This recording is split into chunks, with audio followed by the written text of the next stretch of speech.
The roaring of motorcycle engines filled the quiet Sunday air, a thunder rolling through the small town's main street.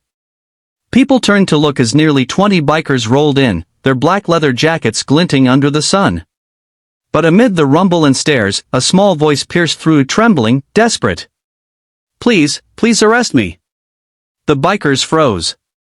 A little girl, maybe 8 years old, with tangled hair, dirt-streaked cheeks, and eyes full of fear, stood clutching a torn teddy bear. Her voice cracked as she repeated, "Please take me to jail. I don't want to go home." The leader of the bikers, a rugged man known as Tank, slowly stepped off his Harley. He knelt down, eye level with her, and said softly, "Sweetheart, why would you want us to arrest you?" And what she said next would silence every biker on that street and change their lives forever. Tank and his biker brothers were part of a riding group called Iron Hearts, veterans, ex-cops, and good men who spent weekends raising money for children's hospitals. They weren't strangers to sad stories, but none had ever begun like this. The little girl's name was Lila. Her clothes were old, her shoes too big, and she held a note in her pocket that made Tank's hands tremble. "If you find this, please don't send me home." Tank exchanged glances with the others, Bear, Stitch, and Rico, all hardened men, but their eyes softened. They gently asked her where her home was, but every time they mentioned it, she shook her head, hiding behind her teddy bear. Tank crouched again. "Lila, sweetheart, can you tell me why you don't want to go home?"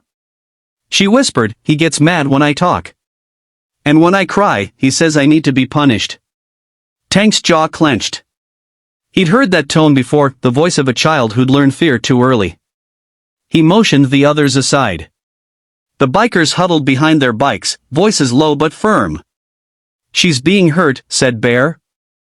"We call the cops," Stitch said immediately. Tank shook his head. "Cops take time. If her dad finds out we interfered, she'll pay for it before they even get there." They all looked at Lila, now sitting quietly on the curb, drawing circles in the dust with her shoe. Tank sighed deeply. "We'll keep her safe. For now." That night, the Iron Hearts took Lila to their clubhouse, a converted warehouse just outside town. They gave her food, a blanket, and her first hot shower in who knows how long. But when Tank tucked her into bed, she clung to his arm. "Are you gonna leave me too?" That question broke something in him. Tank, a man who'd lost his daughter in a car crash years ago, felt the ache of old wounds reopen. He whispered, "Not tonight, kiddo. You're safe here." Lila smiled, the kind of tired smile that says I don't believe it yet, but I hope it's true. Later that night, as the bikers sat in silence, Tank stared into the flames of the bonfire outside. "We can't just hand her back. Not until we know she's safe." Rico nodded. "Then we find out who hurt her, and make sure they never do it again." And with that, the Iron Hearts made a promise, not to a stranger, but to a little girl who asked them to arrest her because it was safer than her own home. The next morning, Tank woke to the sound of laughter, a sound he hadn't heard in years. Lila was outside, sitting on Bear's motorcycle, pretending to arrest the bikers one by one. She'd giggle and shout, "You're under arrest for being too cool." The men played along, pretending to be cuffed. It was light, innocent, beautiful, but beneath that joy, Tank knew there was still darkness waiting. He called his old friend Deputy Harris, a local cop he trusted. They met at a diner away from town. Tank slid the note across the table. "She begged us to arrest her. Said her dad hurts her." Harris sighed. "Her mom's been missing for 2 years. Dad's got priors for domestic violence but nothing stuck. I can open a case, but we need her statement." Tank frowned. "She's terrified of talking about it."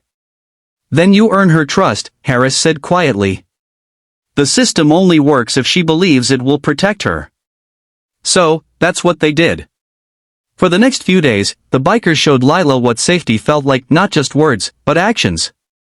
They taught her how to ride a small dirt bike. They let her help wash their Harleys. They told her stories of their own scars, so she'd know she wasn't alone. One night, Lila sat by the fire with Tank. "Why do you wear that vest?" she asked, pointing to his leather jacket with Iron Hearts stitched across the back. He smiled. Because it reminds me that even when life breaks you, you can rebuild stronger. Iron doesn't bend easy, kid. Lila thought for a moment. Then maybe I can be iron too. Those words hit him deep. That same week, Deputy Harris arrived with social services. They were ready to take Lila into safe custody. But when she saw the uniforms, she panicked. No! Don't make me go! I want to stay with the bikers. Tank knelt in front of her, fighting back tears. Hey, you're not in trouble, kiddo. These people are going to help you. And we'll be right here, I promise. He gave her his dog tag. Whenever you're scared, hold this. It means we're still with you. Lila clutched it tight as they led her away. The bikers watched in silence, engines rumbling low, like a heartbeat of protection. Weeks later, Tank got a letter in the mail written in crayon. Dear Iron Hearts, I'm in a nice house now. My new mom is kind. I sleep without being scared. I keep your tag under my pillow. I'm learning to ride a bike too, just like you taught me. Thank you for arresting my fear. Tank folded the letter slowly, eyes glistening. He looked up at his brothers. Guess we did arrest someone after all. Who? Bear asked, smiling. Tank smiled back. Her past. And as the engines roared to life once more, the Iron Hearts rode off not as outlaws, but as guardians of the broken.